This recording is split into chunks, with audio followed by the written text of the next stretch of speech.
A Souza Produções convida você a se tornar um patrocinador. Semeie no nosso ministério. Com a sua oferta poderemos produzir muito mais vídeos. Este é um ministério independente e, por isso, precisa da sua participação.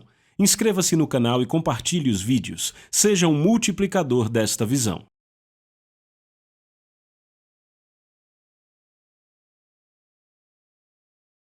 Os versículos usados nos vídeos que traduzimos nem sempre correspondem a versões em português. Muitas vezes precisamos traduzir do original em inglês para fazerem sentido no contexto do vídeo. O poder dos pensamentos. Escrevam isso. O poder dos pensamentos.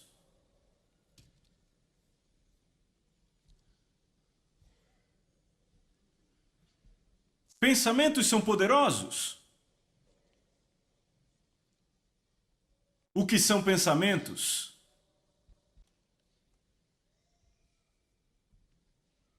É difícil achar um dicionário com uma boa definição, mas eu vou dar uma.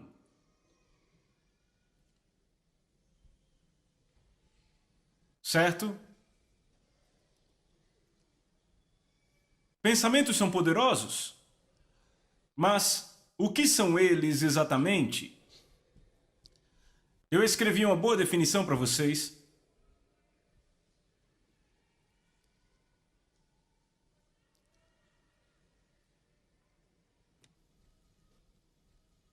Pensamentos são imagens da mente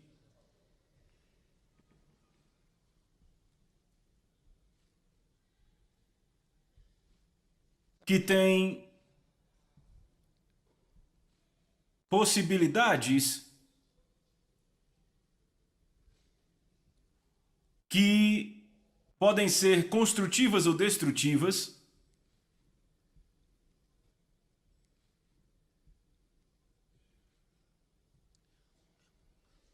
E têm poder com as emoções. Em outras palavras, eles afetam suas emoções.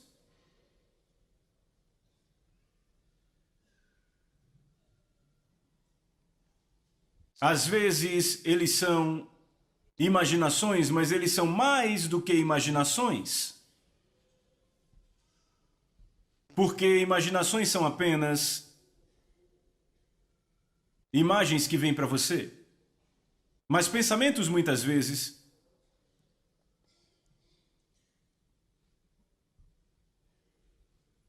são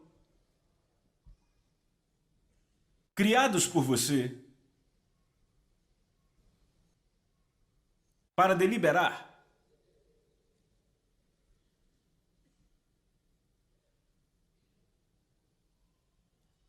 Eles podem estar prendendo você esta noite,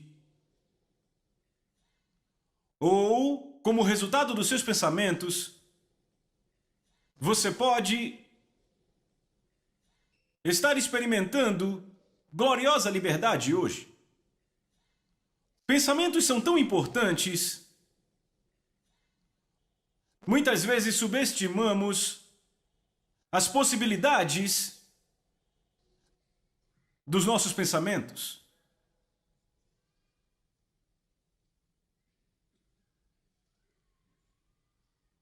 Até que você mude o pensamento de um homem, você não pode mudar a vida dele. Você não pode mudar o seu estado. E desta forma não se pode mudar a sua propriedade.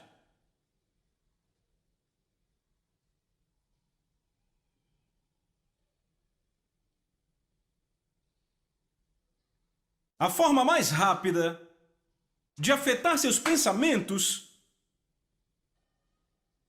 são imagens. Quer dizer visão. Isso quer dizer que você tem que ver algo.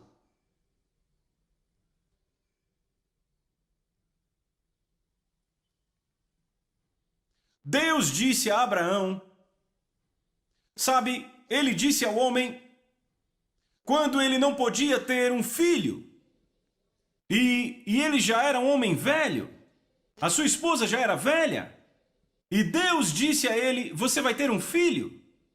O homem não conseguiu acreditar. Não conseguiu acreditar. E Deus foi para sua esposa e disse: Sara, você vai ter um filho. Ela riu. Então um dia, Deus disse: Abraão, venha. Olhe para cima. Conte as estrelas, se puder numerá-las.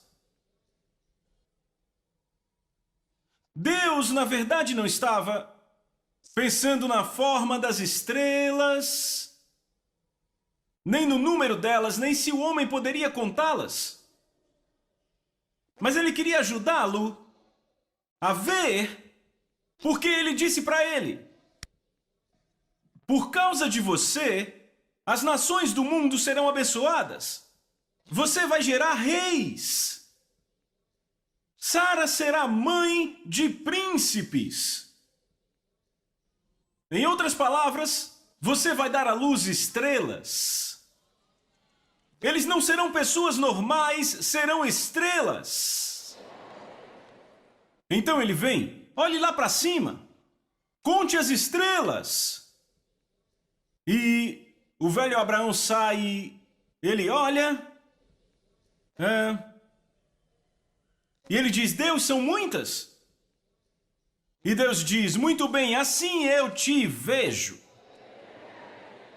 Eles serão estrelas, e eles serão muitos, que não poderá contá-los. E pela primeira vez, a Bíblia nos diz, Abraão creu. O seu nome ainda era Abrão naquele tempo, mas ele creu. Quando ele creu, Deus disse: tem outra coisa, agora que você creu, eu quero mudar seu nome. Você não será mais chamado Abrão, mas Abraão. Abrão queria dizer pai exaltado ou pai presumido. Alguém trazido para ser um pai. Mas ele não era um pai. Então Deus mudou seu nome de Abrão para Abraão, que significava pai de muitos. Então, todo dia, o chamavam pai de muitos. Pai de muitos. E ainda não havia filho. E o chamavam pai de muitos. E ele respondia com o nome pai de muitos. Porque Deus teve que mudar o seu pensamento. Mas isso não foi tudo. Um dia, Deus disse ao homem: eu dei a você o mundo inteiro, mas você não pode recebê-lo até que possa vê-lo. Então ele disse a Abraão: olhe para o norte, para o sul, para o leste, para o oeste, o quão longe os seus olhos puderem ver. É isso que você terá. Eu gosto disso. O quão longe os seus olhos puderem ver. No livro de Josué,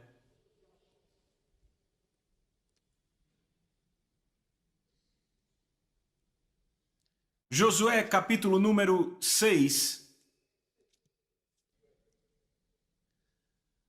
Deus disse algo ao homem Josué. Você já leu a história de Jericó? Deixa eu ver sua mão.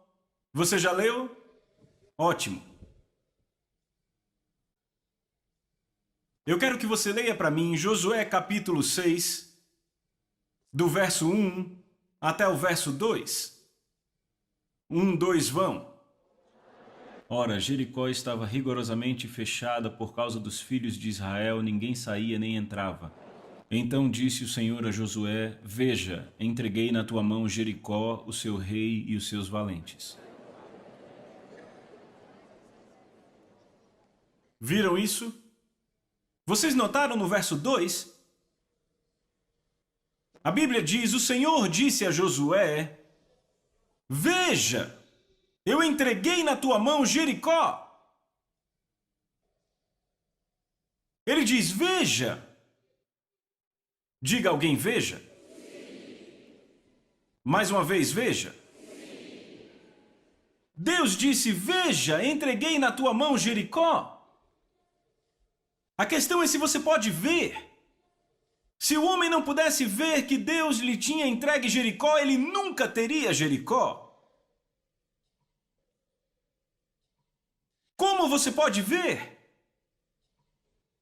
Com o poder da sua mente, o poder dos seus pensamentos, o poder da sua imaginação.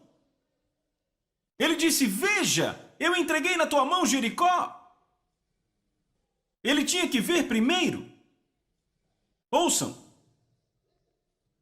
A extensão da sua visão é a fronteira da sua bênção.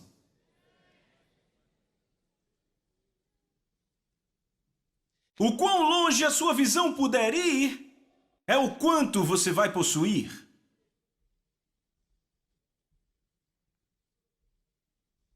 O quão longe você puder ver, o que você pode ver, o que a sua mente está dizendo, o que o seu pensamento está dizendo.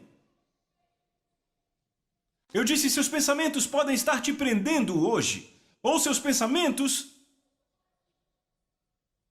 podem manter você numa arena de glória essa noite.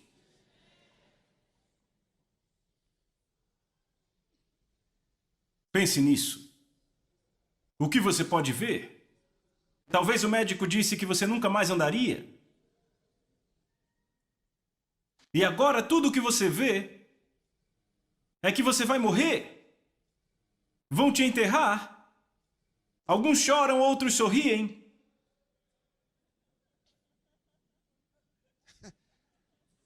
Eu sei que você não gostou dessa parte dos que sorriem. Acontece, sabe? E não dá para dizer por que pessoas choram quando alguém morre. Não é sempre porque amam a pessoa. Talvez ela estivesse devendo algo, sabe? Senhor, não a deixe morrer ainda porque ela tem que me pagar. Eu preciso do meu dinheiro, deixe ela pagar primeiro, depois ela morre.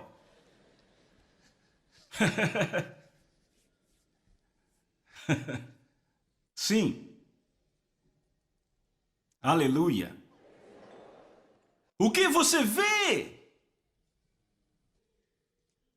Sabe, um dia eu ia orar por um jovenzinho, um garotinho de 9 anos.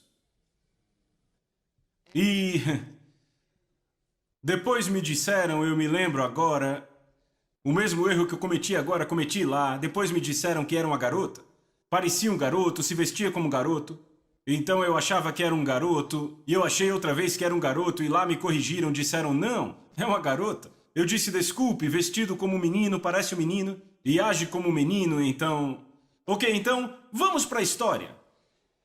Quando eu impus minhas mãos nesta criança, eu já... Agora notem, ela não podia andar. Então a tiraram da cadeira de rodas, e quando tiraram da cadeira de rodas e eu pus minhas mãos sobre ele, sobre ela, vocês entenderam? Logo eu percebi que ela estava assim. Ela estava pronta para correr, e ela fazia assim. Assim que eu disse curada, ela saiu correndo, eu tive que pegar ela. Eu disse: espere. Ela já tinha decidido em sua mente, ela ia correr, era hoje. E ela estava assim.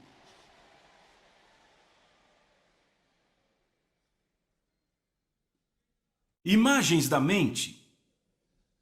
Oh, hoje há alguém aqui cuja mente o mantém preso. Qual o problema? Bem, disseram que eu tenho isso, tenho aquilo e aquilo outro. E, sabe, a dor é tanta e o médico disse que só há 3 ou 4 no mundo inteiro que são doentes disso. Eles nunca viram ninguém sair disso e eles disseram que eu vou morrer. Então, eu não sei. Eu estou apenas esperando no Senhor, pois talvez o Senhor... O que você pode ver? O Senhor não pode fazer nada por você até que você veja. Ele só pode fazer por você o que você vê. Foi por isso que Ele deu a você uma mente. Para você poder pensar. Ouçam, tudo aqui veio de mentes de homens, pensamentos. Tudo aqui veio de bons pensamentos. Alguém teve que pensar nisso. Thomas Edison pensou na luz incandescente, é isso que nós temos. Disseram desista. E embora por 10.000 vezes ele tenha tentado e falhado, ele disse nunca. Toda vez que eu falhei, eu descobri mais uma forma com a qual não funciona. E então eu pensei que estava um passo mais próximo de fazer funcionar. Até que ele conseguiu. E é isso que temos aqui. Pensamentos. Pensamentos. O que você pode pensar? Não deixe a sua mente ir para qualquer lugar. Não! Você pode disciplinar sua mente. Você escolhe os pensamentos que aceita. Você escolhe os pensamentos. É isso que faz a diferença entre aquele que é disciplinado e o que não é. Aquele que se torna viciado em drogas e aquele que acaba se tornando o gerente de um banco ou um grande homem de negócios, um grande político, um pastor ou algo do tipo. O pensamento, no que você estava pensando, o que estava na sua mente. Alguns pensam que podem deixar qualquer coisa chegar nas suas mentes e dizer: eu não sou responsável pelo que vem à minha mente. Dizem: eu não sou responsável. Não, você é. Pense naquele fazendeiro que chega ao seu jardim e descobre que há muita erva daninha. E então ele diz: eu tenho minha plantação, ervas daninhas, eu tenho tomates, ervas daninhas, muita grama, uau! Eu gosto disso. O que você acha que vai acontecer? Ele definitivamente não é fazendeiro. Pelo menos não é um bom. As ervas daninhas vão destruir a colheita. E dizem: ah, não importa. Deixe que tudo cresça. Eu não sou responsável. Eu não sei como chegaram aqui. Você não sabe como chegaram aqui. Mas você não pode deixá-los ficar aqui. Você tem que decidir. A Bíblia diz para montar guarda pela sua mente. Não deixe que todo pensamento entre. Você escolhe que pensamentos aceitar. É isso que vai mudar sua vida. Os pensamentos que você escolhe permitir. Os pensamentos que você escolhe permitir. Esses são os pensamentos que vão te afetar. Que pensamentos você vai permitir? Pensamentos são poderosos. Você escolhe. Você escolhe. Você escolhe a direção para onde seus pensamentos vão. É você que define. A Bíblia diz: como o homem pensa, assim ele é. A sua vida vai para onde seus pensamentos vão. Talvez você não saiba disso, ninguém nunca te contou, mas hoje você é exatamente o que os seus pensamentos criaram ontem. Você está dizendo que algo que aconteceu comigo, que eu não tive nada com isso, Tem a ver com meus pensamentos? Não exatamente. Mas seus pensamentos podem te manter aí. Não importa o que vem ao seu caminho. Não importa o que acontece com você. Não importa como aconteceu. Não importa em que situação você se encontra. Mas é você que faz a escolha de não permanecer nesta condição. Você tem que fazer uma escolha.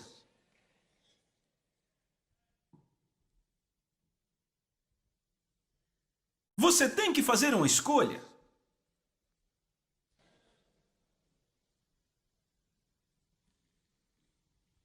E sabe, o resto é história.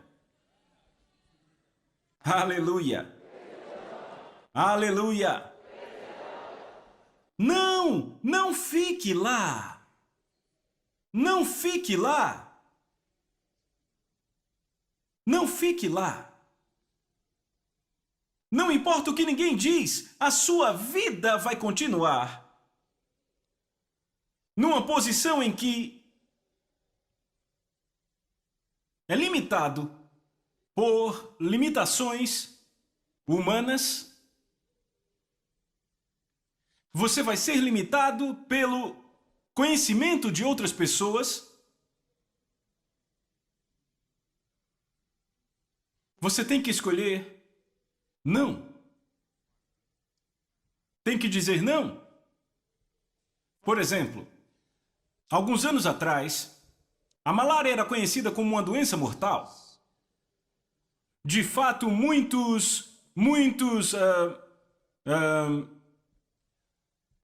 dos missionários e aqueles que foram enviados em expedições para a África morreram na África por causa da malária.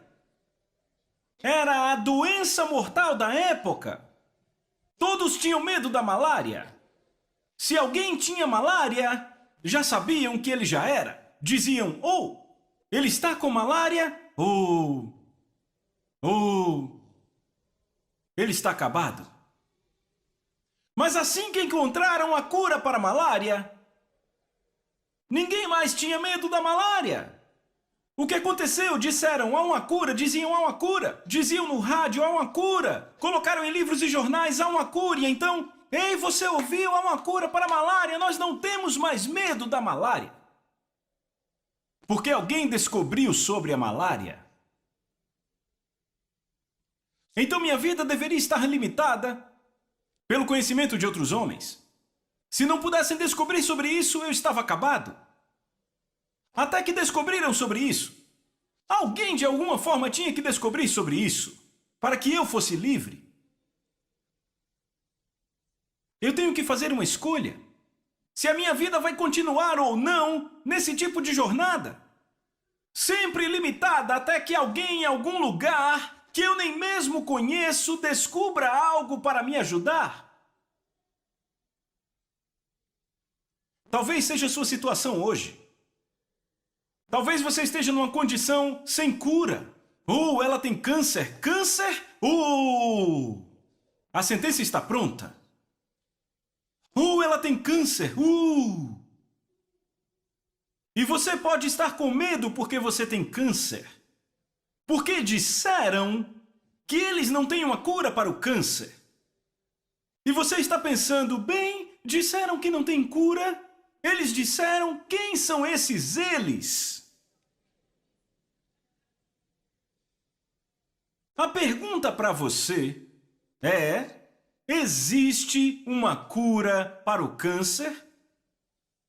É você que decide. Bem, não importa se eles têm ou não uma cura, eu tenho uma cura.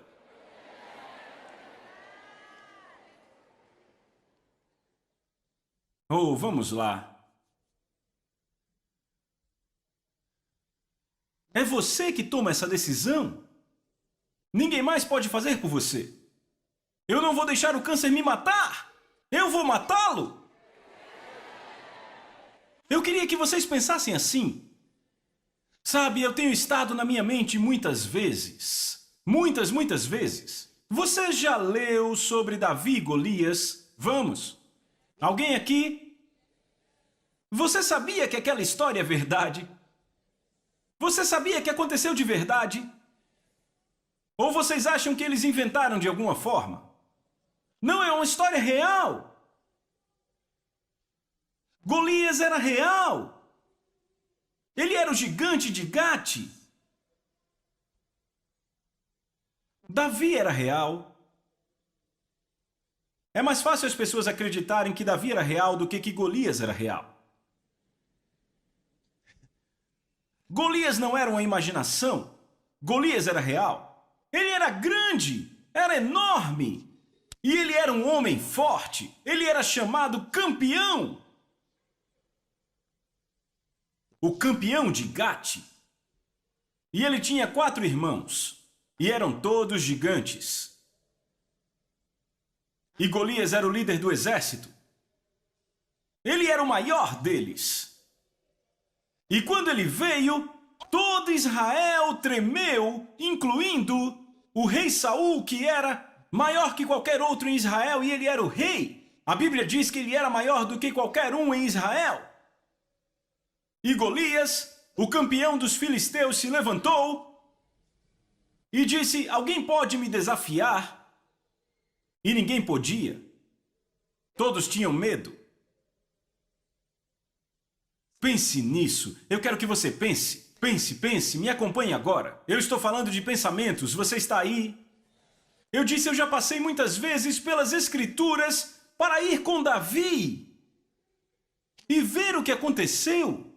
Eu nunca deixo de ficar tão inspirado pelo que Davi fez.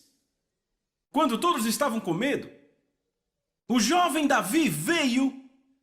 Ele veio apenas para dar algo a seus irmãos. Seu pai o tinha enviado. E ele ouviu Golias gritando e amaldiçoando Israel com seus deuses.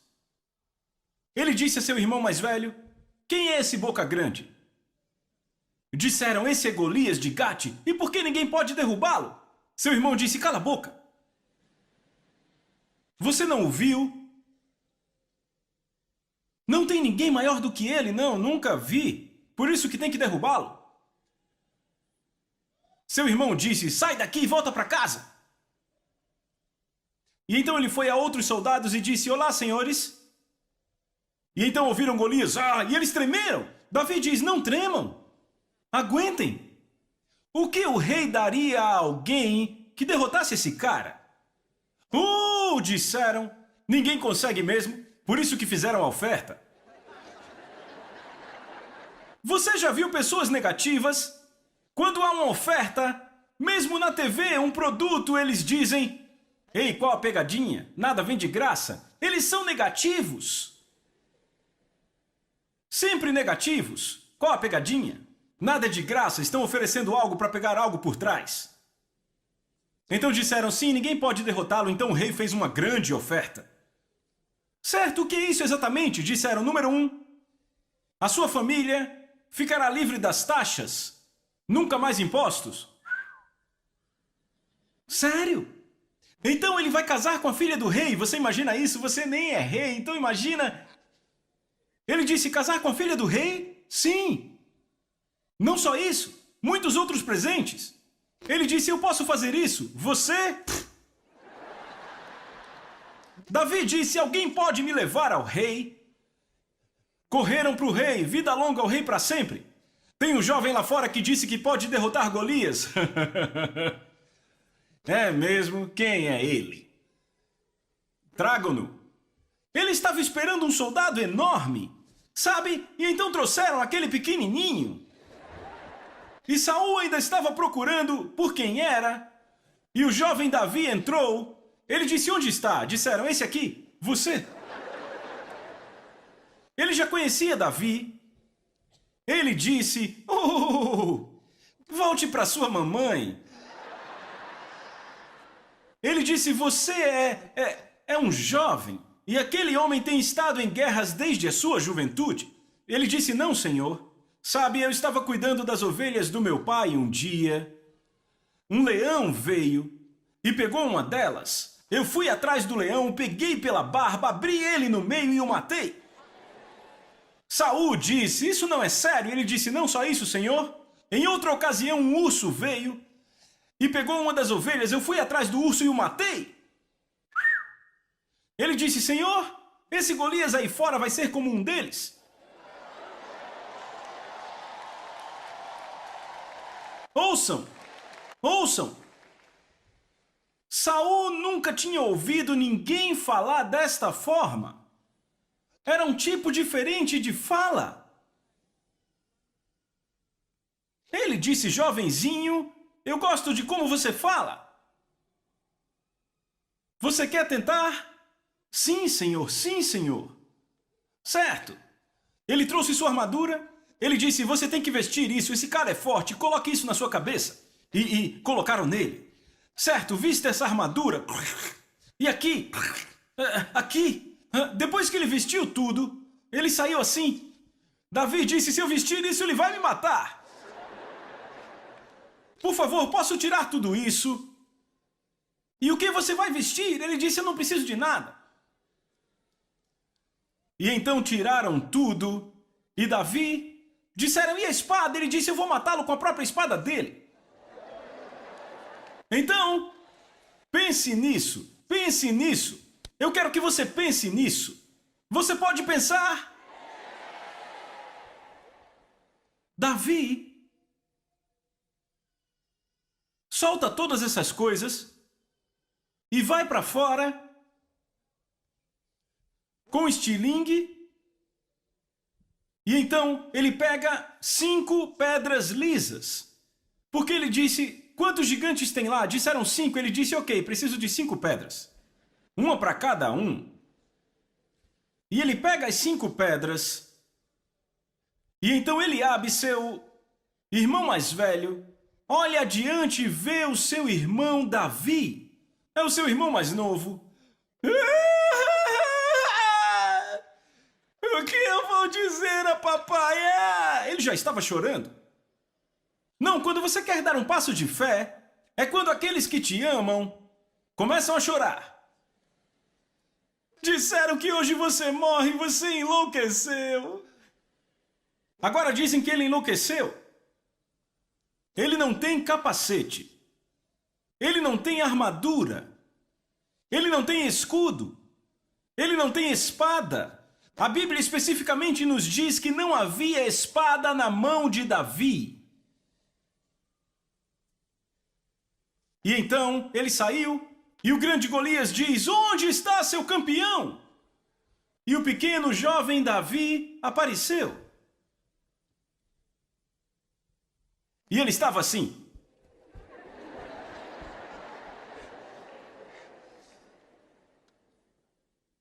E Golias pegou sua espada assim. Ei, onde está ele? Você? Você acha que eu sou um cão? E Davi? Sabe, alguém poderia ser mais estúpido que isso? Temos um exército inteiro e apenas Davi na frente deles fazendo assim.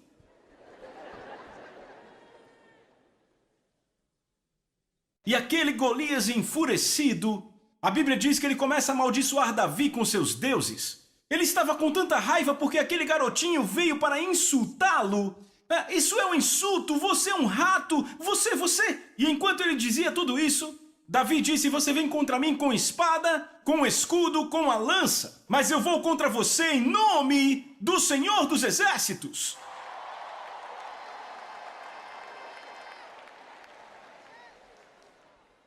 A maior imagem de todas é esta. Você precisa ler com seus próprios olhos.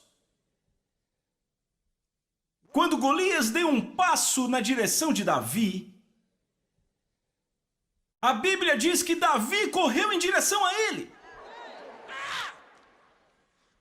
Quando eu li isso, eu pus a Bíblia assim, eu disse, meu Deus! Rapaz, eu gosto disso.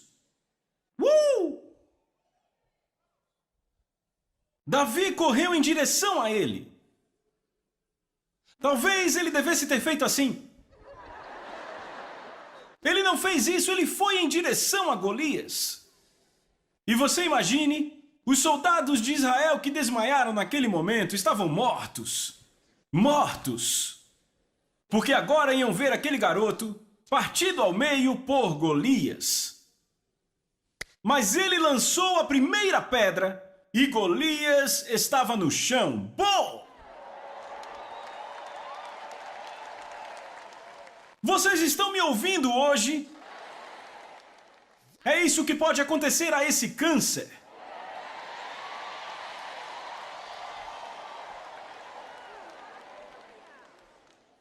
Sim! É isso que pode acontecer a esse tumor.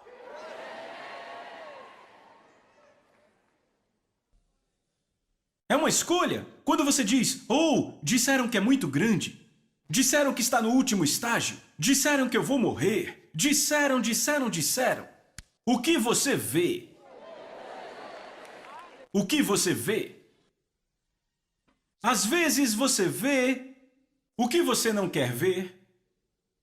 Às vezes, algo por dentro te mostra o que você não quer ver. Não. Você muda sua mente. Muda seus pensamentos.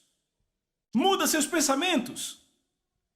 Se você tiver que falar alto, faça isso. Diga, eu rejeito esse pensamento em o nome de Jesus.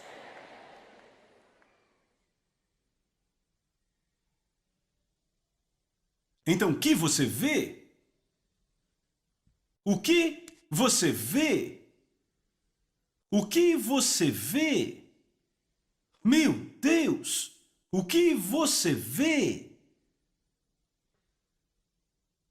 O que você vê?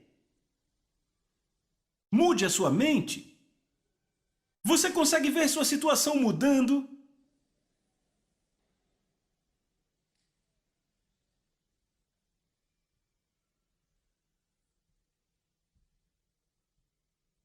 Eu disse, seus pensamentos podem te prender. Porque você fica, como eu vou resolver, como eu vou pagar, como eu vou sair disso, me diga como. Você fica perguntando como e aí é que está o problema. Porque você está perguntando a Deus como? Como? Deus, o Deus Todo-Poderoso não sabe como, você não sabe quem Ele é. Sabe, muita gente ora para Deus, mas a pergunta é, eles sabem quem Ele é? Alguém diz, quando eu vê-lo, eu vou fazer perguntas. Eu estou muito ofendido.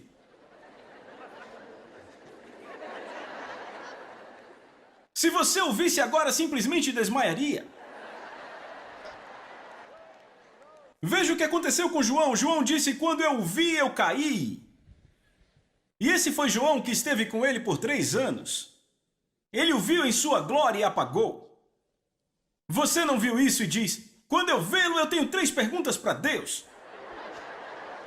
Ok. Você o vê? Deixa eu passar para o próximo. A luta com a fé. Lutar contra a sua fé. Ter uma luta com a sua fé.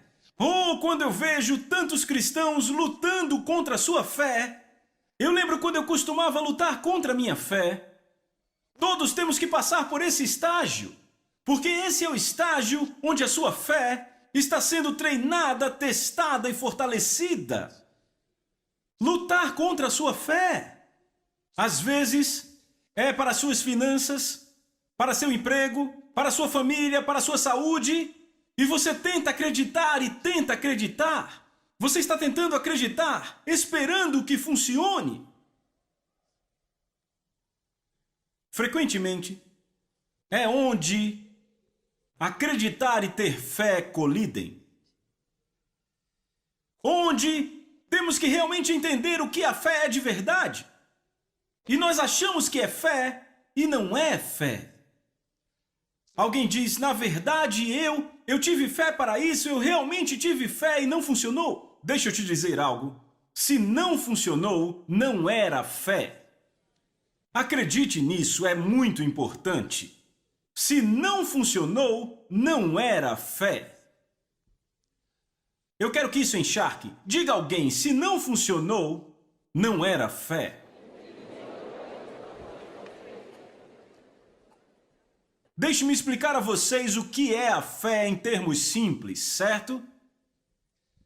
Não há definição melhor para a fé do que a definição da Bíblia em Hebreus capítulo 11, verso 1. Ele diz agora, a fé é a substância das coisas pelas quais se espera, a evidência das coisas não vistas. Isso quer dizer que fé é evidência. Uma versão melhor diz que a fé é o termo de propriedade. O termo de posse, também traduzido como escritura de um imóvel, quer dizer que é prova. Se eu tenho fé para algo, significa que eu tenho prova para algo. Como você pode ter a prova e não funcionar? Não é possível. Se não funcionou, não era fé. A fé, se eu digo que eu recebi a minha cura pela fé, significa que eu declarei que a minha cura era real. E que eu tenho a evidência no meu espírito. Para voltar e dizer, bem, sabe, eu realmente tive fé, mas eu perdi. Não, não, não, 1000 vezes não. A fé sempre funciona. A fé sempre funciona. Agora vejam, certo, eu quero um emprego, me candidato ao emprego, e para esse emprego em particular a outros candidatos. Eu estava orando, esse emprego é meu. Eu declaro que esse emprego é meu em nome de Jesus. Eu orei por isso e outros irmãos e irmãs oraram comigo e declaramos que esse emprego é meu. E então eles dão a outra pessoa. E então eu venho e digo, ei Deus, não. Eles vão me ligar. Eu vou orar, vou jejuar. E eu jejuo e eu oro. E aquela outra pessoa é admitida. E agora estão pagando a ela. Ele ganhou um emprego. E eu estou pensando, não. Eu vou entrar no mês que vem, eu vou orar, vão me chamar. E então não me ligam. E as minhas contas aumentando. E eu pensando, oh Deus, não consigo pagar as contas. Eu perdi o emprego, perdi. Por quê? O que houve? Oh Deus. E então a confusão chega. E eu fico me perguntando, o que é fé, afinal? Ou eu tenho uma condição e eu digo eu não vou passar pela operação. Disseram que eu tenho que fazer essa cirurgia e eu não vou. Jesus vai me curar. E eu estou orando, Jesus vai me curar. Declarando, Jesus vai me curar. E eu estou realmente crendo. E eu estou tentando, mas está ficando pior. A dor está me tomando. E eu, oh Deus, eu não quero ir para o hospital. Então me levam para o hospital. Porque eu não consigo mais nem me ajudar. Eu me encontro no hospital. Oh Deus. Eu disse que eu não viria aqui. Eu disse que eu ia confiar em você. Olhe para mim agora, oh Deus. E então eu tomo todos esses remédios e o médico até me avisa. Você nem ouse parar de tomar ou você morre. E eu volto para casa e eu estou tão frustrado porque eu nem esperava que teria que ir ao médico. E agora eu estou sob os cuidados do médico, eu não consigo nem sair. E eu tenho crido pela minha cura. Onde está Deus? O que aconteceu à minha fé? Ou eu não tive fé? E quanto ao dinheiro? Você está esperando que o seu dinheiro aumente, mas ele diminui. Oh Deus! Oh Deus! E quanto a essa mensagem de cancelamento de dívida que eu tenho ouvido tanto, a minha dívida não foi cancelada. Oh Deus, isso é verdade? Então pela primeira vez você começa a pensar nos críticos, talvez eles estejam certos afinal. Alguns críticos que dizem que aqueles de nós que pregamos cura e prosperidade, que temos algo de errado conosco. Talvez estejam certos afinal. E agora você pensa, podem estar certos? Será que passamos do limite? Será que os pregadores passaram do limite? Eles estão nos ensinando algo errado, afinal? Porque essa fé não está funcionando para todos. Disseram que funcionaria para todos, mas não está funcionando para todos. Quantos de vocês já se encontrou nessa situação ou conhece alguém que já esteve nessa situação? Posso ver sua mão? Sim, várias pessoas. Sim. Acontece, estão lutando contra a sua fé e se perguntando, o que Deus pode fazer por mim? Sim, eu já lutei com a minha fé há anos atrás. Mas houve uma forma com a qual Deus me ajudou, que foi: eu sempre acreditei que as respostas de Deus estavam todas na Bíblia. Então, quando eu tinha desafios à minha fé, eu voltava para a Bíblia para descobrir o que estava errado. Por que não funcionou? Por que minhas expectativas não foram como eu imaginava que seriam? E então, gradualmente, eu encontrei a resposta. Eu descobri que há uma grande diferença entre acreditar e fé. Uma grande diferença entre acreditar e fé. E eu pensei, há uma resposta. Há uma resposta. Há uma diferença entre a fé e acreditar. É aí que está a resposta. A fé e o acreditar. Quando você acredita, você diz: Deus, eu acredito, eu te agradeço. Você está fazendo isso por mim. Ou você já fez por mim. Eu declaro e toda essa coisa. Amanhã você vai dizer a mesma coisa. Porque está acreditando. Na fé, você já se apropriou. É seu. Você já pegou. Você vê. Seus pensamentos vão nessa direção. Você não pensa: meu Deus, e se não acontecer? Por favor, que aconteça. Ou por favor, que aconteça. Por favor, é minha chance. Por favor, Deus. Ou por favor. Enquanto você está pensando: por favor, Deus, que aconteça. Ou Deus, por favor, eu vou te glorificar mesmo. Ou Deus, eu te louvo realmente. Isso não é fé. Você está acreditando. Isso não é fé.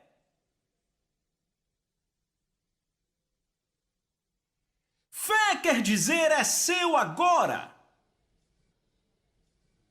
Quando você tem fé, você recebe. Estão ouvindo?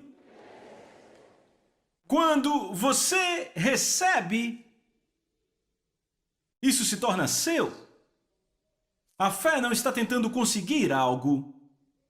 Acreditar está tentando conseguir algo. Você acredita para receber. A fé não tenta receber. Aqui está a diferença. A fé não tenta receber. Você acredita para receber. A fé não diz: eu recebo isso em nome de Jesus. Isso é acreditar. A fé diz porque a fé é a prova. É a escritura daquilo pelo que você pede. A fé diz: eu já tenho. A fé não tenta conseguir. A fé já tem. A fé pode agir nisso. Estão me ouvindo? E começa com seu pensamento. Você pode pensar correto. O que está passando pela sua mente? Deixe que isso que eu compartilho agora passe pela sua mente. Sabe, eu encontro na minha Bíblia a história de uma mulher. Todos nós já ouvimos essa história sobre essa mulher. A mulher que sofreu de hemorragia por 12 longos anos. 12 anos! A Bíblia nos mostra que ela era rica, até que se tornou pobre por pagar os médicos. E nenhum médico pôde ajudá-la. Ela sofreu por tanto tempo. A Bíblia diz que ela piorou. É uma história de amor. É uma história de amor, porque veja, a Bíblia diz que quando ela ouviu sobre Jesus, leia sobre ela no Evangelho de Marcos, capítulo 5, do verso 25. Certo?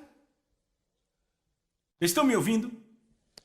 Você tem a mesma história em Mateus, capítulo 9, verso 20, sabe? Também você tem no Evangelho de Lucas, capítulo número 8, a partir do verso 45, certo? Você encontra a história lá, pode ler todos para ter a imagem completa que eu vou entregar agora. Eu disse é uma história de amor, porque a Bíblia diz que quando ela ouviu sobre Jesus, pense nisso, ela tinha sofrido 12 longos anos, hemorragia e dor, ninguém podia ajudá-la. Ela estava abandonada, ninguém podia ajudar. Ela poderia ter ficado em casa e dito, bem, não adianta, eu já tentei tudo. Como muitos dizem, tentei de tudo, mas um dia alguém veio e falou sobre Jesus. Ela poderia ter dito,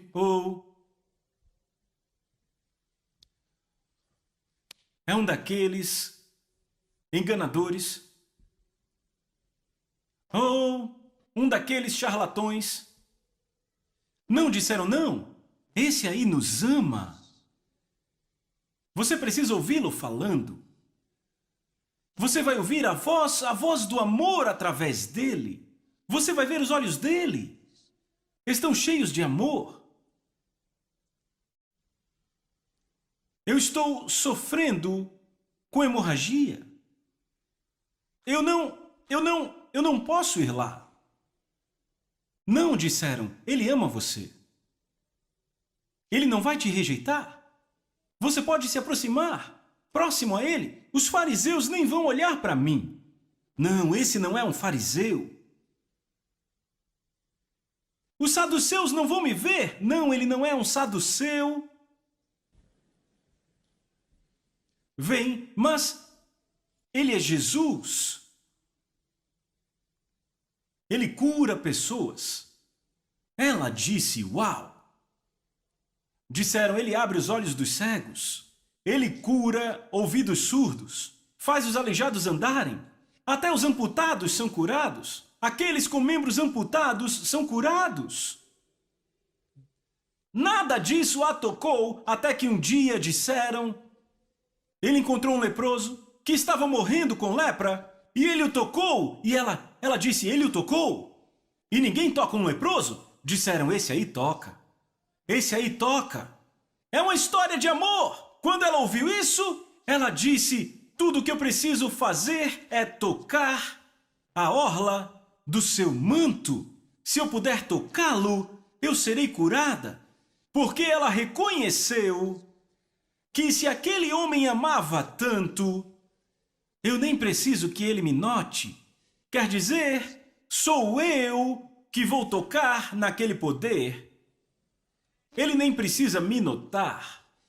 Então ela disse, eu gosto disso, a Bíblia diz no Evangelho de Mateus, ela pensava, era um pensamento, ela pensava, se apenas eu tocar as suas vestes, eu serei curada.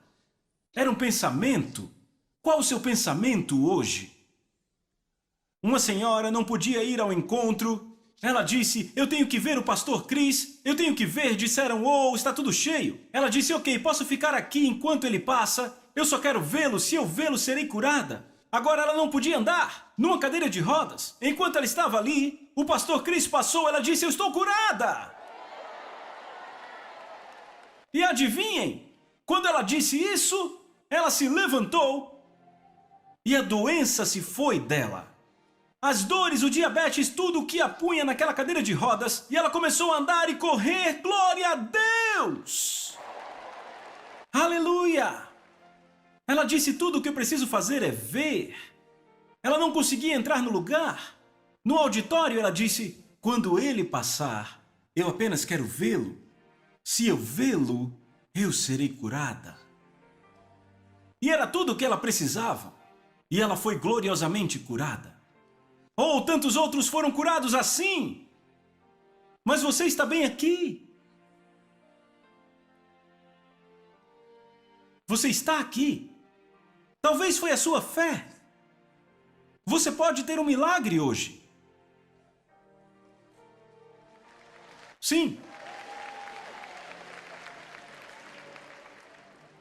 Ei, enquanto isso passa pela sua mente, aquela mulher pensava, se eu puder tocá-lo, tocar suas roupas, eu serei curada. Ela pensou nisso. Ela pensou, veja, Eu gosto disso porque, sabe, quando ouvimos sobre o amor de Deus, a esperança chega. A esperança chega. Quando ouvimos do amor de Deus, a esperança chega. Quando você ouve que Deus te ama, então você sabe, eu não vou morrer assim. Porque Ele me ama, você pode confiar no amor dEle. A Soso Produções convida você a se tornar um patrocinador. Semeie no nosso ministério. Com a sua oferta poderemos produzir muito mais vídeos. Este é um ministério independente e, por isso, precisa da sua participação. Inscreva-se no canal e compartilhe os vídeos. Seja um multiplicador desta visão.